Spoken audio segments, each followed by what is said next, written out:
Alors, le Château Guiraud est certifié depuis 2011, donc était quand même parmi les premiers grands crus classés 1855 à se lancer dans ce challenge, qui en est un pour une propriété de 100 hectares et donc pour un premier grand cru classé en 1855.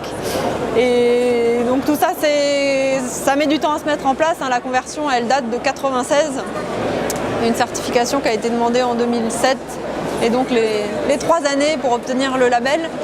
Donc pour nous, c'était vraiment quelque chose d'important, surtout pour l'améliorer la qualité du vin. Donc ça a été vraiment le premier objectif. Donc on sent aujourd'hui dans nos vins beaucoup de tension, beaucoup de vivacité.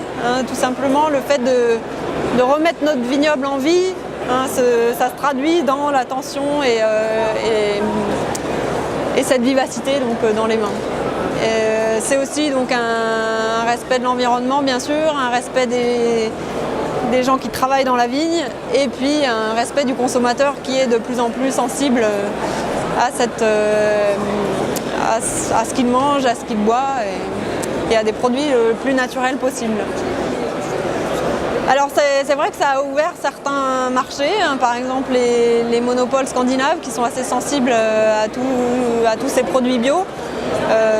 Donc c'est devenu de facto un argument commercial, mais ce n'était pas du tout le but principal. C'est vrai que nous on en parle beaucoup parce que c'est quelque chose qui nous tient beaucoup à cœur et qui nous différencie aussi. Mais vraiment, l'argument commercial, c'était l'amélioration de la qualité des vins par le passage au bio.